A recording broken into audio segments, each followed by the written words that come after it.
To complete the most significant news for this day, Y News continues. Here are the top stories. The country's average inflation has surged to 6.2% in the third quarter of 2018 from the 4.8% in the previous quarter. The Bangko Sentral ng Pilipinas points to high food prices triggered by recent calamities, continued to spike in global oil prices, and rising food prices in the market as the primary drivers of the average inflation rate. This rate brings the year-to-date average inflation to 5%, above the high-end target range of the government, which is 2 to 4% inflation rate. However, it is still within the revised target inflation rate of up to 5.2% for 2018. The BSP expects the inflation rate to taper off in the last quarter. In our assessment that we released in September, the peak inflation happens during the third quarter of the year, and we expect inflation to begin moderating. Meanwhile, the Philippine National Police, or PNP, will ramp up its efforts to stop vote buying in the 2019 midterm elections. PNP Chief Oscar Albayalde believes that by increasing police visibility in areas with history of vote buying, they would be able to catch persons in the act of committing the said offense. Vote buying is an act of giving, offering, or promising money or anything of value to induce anyone to vote for or against any candidate or withhold his vote in the elections. This is punishable with up to 6 years of imprisonment, disqualification, and deprivation of the right to vote under the Omnibus Election Code. Albayalde also calls on the public to report anyone attempting to buy or sell votes during election period for the filing of appropriate charges. We are cautioning our people na wag silang magpagamit sa mga ganito. Kasi may magsusumbong, may vote buying daw dito para bantayan yung kabilang grupo. Pag binantayan mo yung kabilang grupo, sila naman ang magbo-vote buying naman. So, nagagamit yung ating kapulisan dito. In other news, the Department of Public Works and Highways is looking to open the North Luzon Expressway Harbor Link Segment 10 by December. According to DPWH Secretary Mark Villar, the long-standing issue on road right-of-way that hampered the project for some time has finally been resolved. Villar says the construction of the elevated expressway that connects the cities of Valenzuela, Malabon, Caloocan, and Navotas is currently 83% finished. Once completed, the road is expected to help ease traffic congestion and shorten the travel time from Metro Manila to NLEX to 15 minutes. The said infrastructure will mainly benefit truckers from Manila Port area that deliver goods to the central and northern parts of Luzon. Ano pong impact ng Harbor Link Project? 30,000 cars a day minimum ang dadaan po sa Harbor Link. Lahat po ng trucks na galing po sa port, hindi na kailangan dumaan sa metro area. Dediretso na po sa NLEX. Malaking bagay sa traffic, itong project. The Department of National Defense has yet to submit its recommendation to President Rodrigo Duterte on whether or not to extend the imposition of martial law in Mindanao. Defense Secretary Delfin Lorenzana said in a statement that they are still assessing the situation in Mindanao through consultations with the community, business sector, and civil society groups. Lorenzana said a recommendation will be made before the year ends. Malacanang has earlier said that President Rodrigo Duterte will await the advice of the military and police on the possible extension of the military rule in Mindanao, which is set to end on December 31st, 2018. It can be recalled that Congress allowed the extension of martial law upon the request of Duterte in order to eradicate Islamic State-linked Maute militants that sparked the Marawi siege. As I said, if it is helping the population is not even opposing it. So, to my mind, there is a need to extend it. But as according to the President, that will depend on the advice, the recommendation of the military, because they are the ones on the ground. Philippine National Police Director General Oscar Albayalde wants a level up of skills in intelligence gathering among policemen following the gruesome ambush against police personnel in Lupi, Camarines Sur on Thursday. Albayalde admitted to have noticed some loopholes in police operation procedures during the ambush, specifically in critical areas such as that in Lupi. Marami tayong nakitang mga kailangan improve natin, no? Unang-una, yung information gathering, intelligence gathering natin. Pangalawa, yung will to fight ng ating mga kapulisan. Kailangan natin yung skills ng mga yung instinct ng ating mga pulis. So marami pa po tayong nakikita rito. At yung manner of investigation, because of these mga incidents, hindi na po natin hindi na mangyayari itong similar na incident na ganito. Albayalde was in Camarines Sur earlier to avoid the posthumous promotion to 3 police escorts, namely SPO1 Percival Rafael, PO3 Carlito Navarrosa, and PO1 Ralph Jason Vida, who were killed in the attack. The government has released the partial visiting guidelines ahead of Boracay Island's reopening on October 26th. Based on the rules, partying is allowed but will only be limited inside establishments and not on the beachfront. Indiscriminate throwing of garbage is prohibited, as well as erecting structures, souvenir shops, and food stalls on the beachfront. Smoking, drinking liquor, and bringing pets along the beach area are also banned, as well as urinating and defecating in public areas. Officials also clarify that the guidelines is a work in progress and it can still change depending on the situation. They also made clear that visitors who have no prior reservations can still enter the island despite the carrying capacity they released earlier. Based on the previous years, mas malaki pa rin po yung 6,405 na yan. Hindi po nabe-break yan. Nabe-break lang po yan every February, April, and May.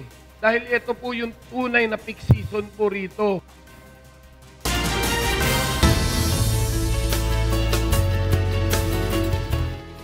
Outdoor activities are not advised in some parts of the country this weekend.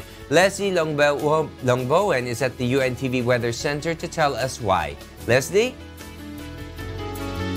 Yes, good evening. Umbrellas should be ready as some parts of the country expect rains this weekend. The Intertropical Convergence Zone, or ITCZ, is affecting Mindanao. Meanwhile, northeasterly wind flow affects northern Luzon. Cloudy skies with light rains will be experienced in the provinces of Batanes, Cagayan, and Apayao. ITCZ will bring rains in ARMM, Soxargen, and Zamboanga Peninsula. Meanwhile, Metro Manila and the rest of the country will have generally fair weather. Pag-asa warns sea travel is risky in the northern seaboard of northern Luzon. Forecast shows temperature in Metro Manila tomorrow will range from 24 to 32 degrees Celsius, 16 to 25 degrees Celsius in Baguio City, 25 to 32 degrees Celsius in Metro Cebu, and 24 to 33 degrees Celsius in Metro Davao.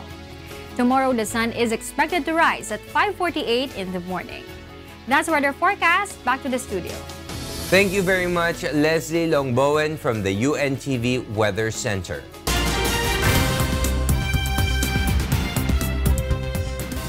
And for the news abroad, here's Stephanie C. live from Hong Kong. Stephanie, good evening.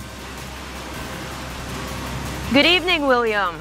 China reports its slowest quarterly growth rate since the global financial crisis.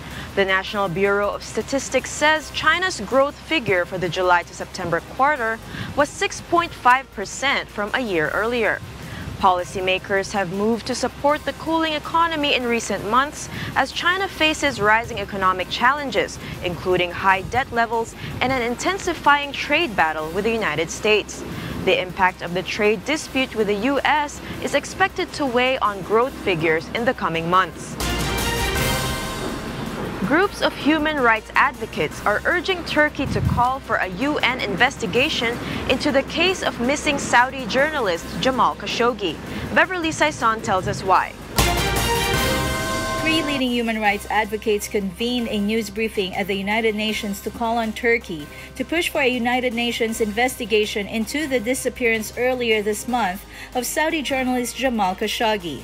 European leaders are piling on pressure, and 2 more U.S. executives scrapped plans to attend a Saudi investor conference. Khashoggi, a U.S. resident and Washington Post columnist, critical of Riyadh's policies, disappeared on October 2nd after entering the Saudi consulate in Istanbul. We believe that the only way to ensure that there is no whitewash in the disappearance of Jamal Khashoggi is that the United Nations take on an independent, transparent, and international investigation. U.S. President Donald Trump on Thursday acknowledged for the first time that Khashoggi had probably been killed. Speaking to the media before flying off to a campaign rally in Montana, Trump said the U.S. response to Saudi Arabia will likely be very severe, but that he still wanted to get to the bottom of what exactly happened. It certainly looks that way to me. It's very sad. It certainly looks that way. Turkish investigators examined the Saudi consul's residence on Thursday. They also searched the consulate in Istanbul for a second time overnight as part of the ongoing probe. Turkish officials have said they believe the journalist was murdered inside the building and his body dismembered and removed. The Saudis have strongly denied the allegations, but U.S. media outlets have reported that Saudis have acknowledged he was killed in a botched interrogation. Beverly Saison, UNTV News and Rescue, USA. Abu Dhabi police warns to penalize motorists who overtake or ignore the stop signs of school buses ahead of the trial run of the remote monitoring system on school buses on Sunday. Charlie Barredo tells us why. The Abu Dhabi Roads and Transport Authority is set to conduct a trial run of the remote monitoring system on school buses on Sunday. In this system, smart cameras, sensors, and communication devices will be installed to give authorities eyes and ears on school buses. This is to enhance the safety of students on the road. The pilot phase of the system covers 10 buses that run by different operators. The system will automatically record 3 traffic offenses like overtaking the school bus while the stop sign is activated, non-buckling up of seat belts by the driver or riders, and failing to leave a sufficient distance between the bus and other vehicles. In view of this, Abu Dhabi police have warned motorists to stop when they see the stop signs of school buses or face a fine of 1,000 dirham and 10 black points. Also, school bus drivers who fail to open the stop sign while dropping off students will be slapped with a 500 dirham fine and 6 black points. Some Filipinos working here are in favor of this measure. Alatuntunan ng disiplina. Kasi kapag walang disiplina ang bawat isa, kung kanya-kanya tayo So mas maganda, meron tayong patakaran na sinusunod. Maganda siya para sa safety ng mga bata kasi usually ang mga motorista basta-basta na lang nagpapatakbo ng sakyan. Hindi namin napapansin na meron na palang mga tumatawid. Authorities also ask motorists to follow prescribed speed limits near schools. They also urge parents not to allow children who are below 10 years of age or below 145 centimeters of height to sit in the front seats of their vehicles. The move is part of Abu Dhabi Police's extensive campaign, Let Us Cross, to educate school bus drivers and other motorists about the safe driving rules. Charlie Barredo, UNTV News and Rescue. 2 top Afghan officials were killed and 4 others were injured in an attack inside the governor's compound in Kandahar City. Meanwhile, famed beaches of French Riviera have been temporarily closed following a collision between 2 ships off the Corsica island. Here's why from Castro. In Afghanistan, a top Afghan security commander, Kandahar Police Chief General Abdul Razik, has been shot dead by a bodyguard. Taliban militants claimed the attack after a high-level meeting inside the governor's compound, saying they had targeted General Razik and top U.S. Commander General Scott Miller, who escaped. The local intelligence head was also killed and the governor was critically injured. 3 Americans were hurt. The attack in Kandahar City comes ahead of elections on Saturday. In France, local authorities were hurrying to clear black pellets of oil from the famed white sands of the French Riviera on Thursday after a collision between 2 ships off the island of Corsica caused the spill. The beaches have been closed to the public while firemen and staff at the local council are drafted in to clear the debris from tourist spots including glitzy St. Tropez, more often associated with super yachts and celebrities. The Tunisian and Cypriot cargo ships collided on October 7, puncturing one of the fuel tanks and causing a spillage more than 20 kilometers long and several hundred meters wide. And in South Korea, tens of thousands of South Korean taxi drivers protested a carpooling service on Thursday, which is being planned by the country's top chat app, Kakao Corporation. On Tuesday, Kakao Mobility started recruiting drivers for its service after having acquired domestic carpool startup Luxy from Hyundai Motor and other investors in February.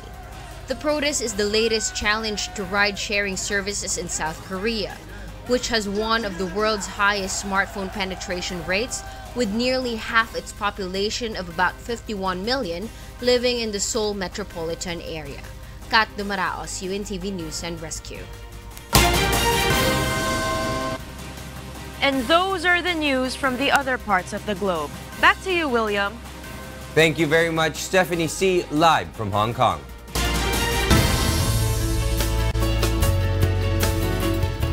A startup firm based in Paris, France, uses drones and 3D images to reconstruct war-torn cultural heritage sites in the Middle East. Jovic Burmas tells us why. A French startup is using drones and 3D technology to create digital reconstructions of cultural heritage sites destroyed by conflict in the Middle East. Technicians at Iconim, a Paris-based startup, used drones and digital cameras to take hundreds of thousands of photographs of at-risk or destroyed cultural heritage sites such as Palmyra and Aleppo in Syria and Mosul in Iraq. Information technologists then combine the use of specially created algorithms, artificial intelligence, and supercomputers to process the photographs to produce the 3D reconstructions of the sites. The startup hopes that their digital reconstructions will be used when the time comes to rebuild war-torn cities such as Aleppo and Mosul. Et ce modèle 3D qu'on est en train de And this 3D model that we're in the process of generating will help to make the general map and the land register of the city and all the urban analysis, which will allow architects to decide how we will reconstruct the city, which monuments we will be able to keep and which we can restore and which strategy we will adopt for the future reconstruction. Pour la reconstruction future. Iconim has also documented Libya's impressive ancient amphitheater built in the 7th century BC Leptis Magna, which has largely escaped damage from conflict but risks damage from urban development, vandalism, and natural decay. The group have teamed up with UNESCO World Heritage to contribute to their project to revive the spirit of Mosul, which aims to help plan the reconstruction of the Iraqi city heavily bombed during the fight against its 3-year-long ISIL occupation. Jovic Burmas, UNTV News and Rescue. And those are the reasons behind the news, October 19, 2018. On behalf of Rheena, Villamor-Camara, and Angelo Castro III, I am William Thio. Because we need to know, we will always ask why. Good evening.